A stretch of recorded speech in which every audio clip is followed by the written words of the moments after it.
여러분 안녕하십니까? 계속해서 원주에서 전해드립니다. 원주시와 혁신도시 이전 공공기관들이 지역사회와 이전 기관의 협력 체계를 강화하기 위한 협의체를 구성했습니다. 원주시와 12개 공공기관은 오늘 원주시청에서 협약식을 체결하고 앞으로 1년에 2번 정기회의를 통해 혁신도시의 주거, 교육, 의료 등 정주 여건 개선 방안과 지역인재 채용 등 지역사회와의 상생협력 방안을 논의한다는 계획입니다. 발족후 처음으로 열린 회의에선 공동위원장을 선출할 예정이었지만 각 기관장들의 참석률이 낮아 다음 회의로 연기됐습니다.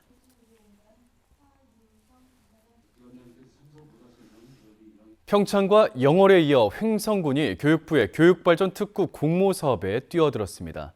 횡성군은 학령 인구의 지속적인 감소로 작은 학교와 지방 소멸에 대응할 정책의 교육발전 특구를 꼽고 공모 선정을 위한 자체 교육발전위원회를 구성했습니다. 횡성, 평창, 영월 등 강원 9개 시군은 오는 18일 지방시대위원회 심의를 거쳐 이달 말 교육부에 공모 신청을 낼 예정입니다. 한편 원주, 춘천, 화천 3개 시군은 올해 초 교육발전 특구 시범지역으로 지정됐지만 교육부가 최대 100억 원 지원이란 당초 계획을 최소 30억 지원으로 바꿔 제도 개선 필요성이 제기되고 있습니다.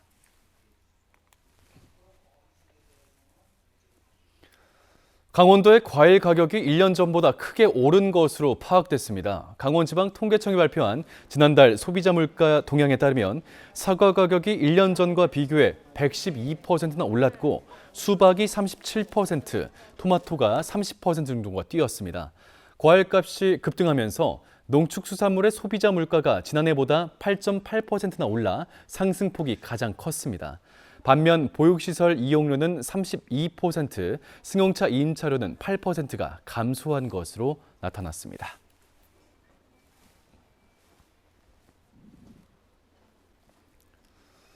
영월군이 여름철 자연재난 종합대책 수립을 위한 점검회의를 갖고 실질적인 행동에 나섰습니다. 영월군은 회의를 통해 교차로, 횡단보도 인근에 스마트 그늘막 26개소를 설치하기로 했고 냉방기기와 응급약품을 구비한 무더위 쉼터 104개소를 지정해 운영하기로 결정했습니다. 풍수에 대비해선 침수 우려 지역과 인명피해 우려 지역 31곳, 배수 펌프장 6곳을 방문해 점검을 실시했습니다.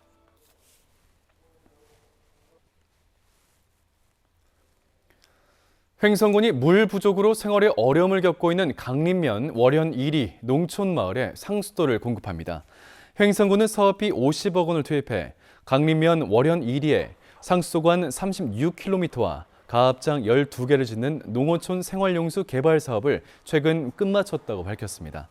이달 중순까지 가압장에 전기 공사를 마치고 오는 27일부터는 월현 1리 334가구에 상수도를 공급하게 됩니다. 횡성군은 추가로 청일면과 공급면 등 4개 면, 5개 리에 내년까지 상수도 설치를 완료할 예정입니다.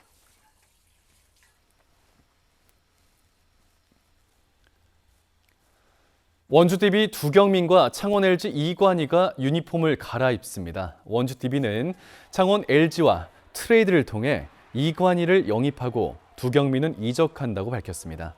이관희는 슈팅 능력과 대인 방어에 장점을 지닌 선수로서 슈팅 가드로 팀에 기여할 것으로 구단은 기대했습니다. 부상 이후 치료에 집중해온 두경민은 지난 시즌 코트로 복귀했지만 팀 전력에 녹아들지 못하면서 올스타 휴식기에 트레이드를 요청하기도 했습니다.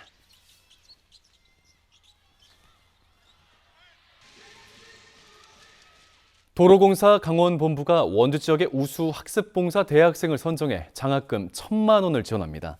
도로공사는 상지대학교와 협약을 체결하고 상지대에서 원주 지역 6개 지역 아동센터 아동과 청소년들에게 학습봉사라는 우수 봉사자를 선정해 장학금 1,000만 원을 지원하기로 했습니다. 우수 봉사자는 도로공사 취업 멘토링과 설명에 초청될 예정입니다. 도로공사는 지역 상생을 위해 지난해에는 상지대와 기술 분야 인재 양성 협약을 맺기도 했습니다.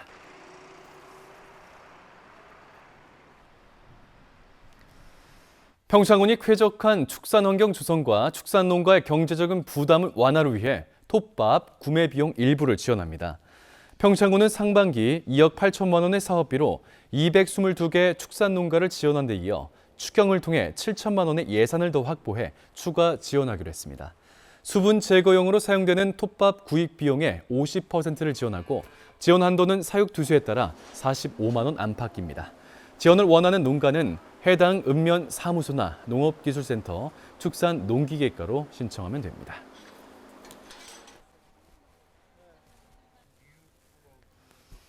뉴스를 마칩니다. 고맙습니다.